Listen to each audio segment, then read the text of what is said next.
police have again deployed a so-called ring of steel around a major international defence and weapons expo, fearing a repeat of yesterday's violent unrest.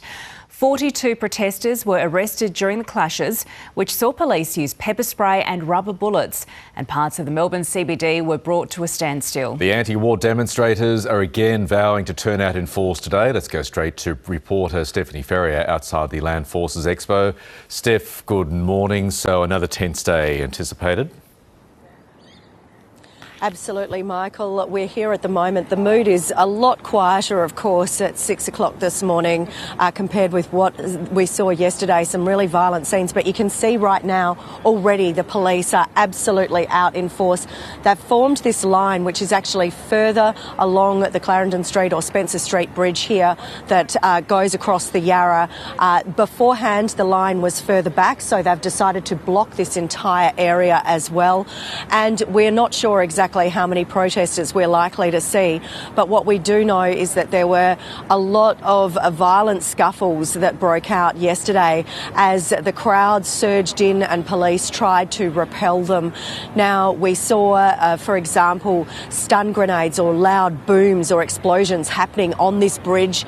There were also rubber bullets or foam bullets that were being shot when police say that they used that in response to force from the protesters.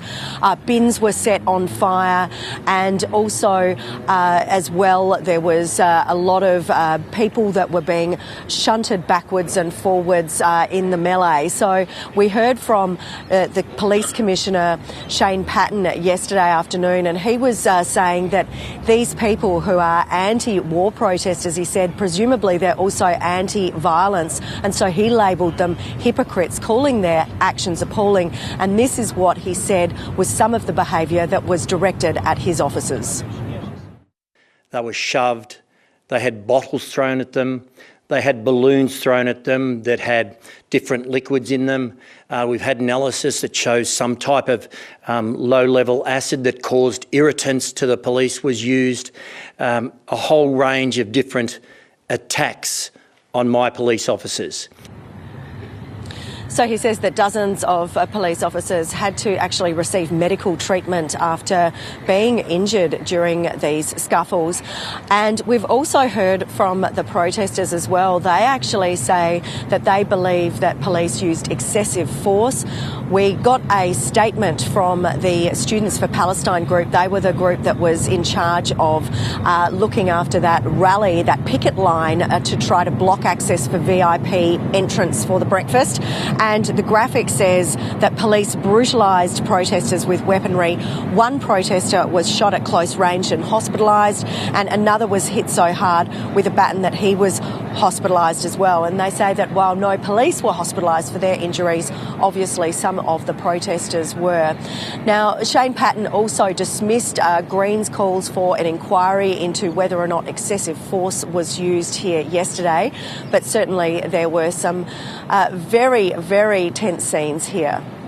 Well, so today, I mean, I guess it's hard to tell, it's hard to predict what's going to happen today, whether tensions peaked yesterday on the back of those arrests or the demonstrators, Steph, will come out in force again. We just don't know. We know that there are some rallies planned. There's a major rally that is going to be planned for this afternoon targeting an arms manufacturer, not here at the Melbourne Exhibition and Convention Centre, but we've already heard that Land Forces is going to have a big Army symposium today. So there is an Army Chief Symposium, and inside the delegates, we saw some of them being heckled and grabbed as they were trying to enter yesterday. They've actually put out information to suggest that delegates, if they do think that they are going to be, having to face a barrage of protesters, then to seek alternative entrances. So they did put out that alert.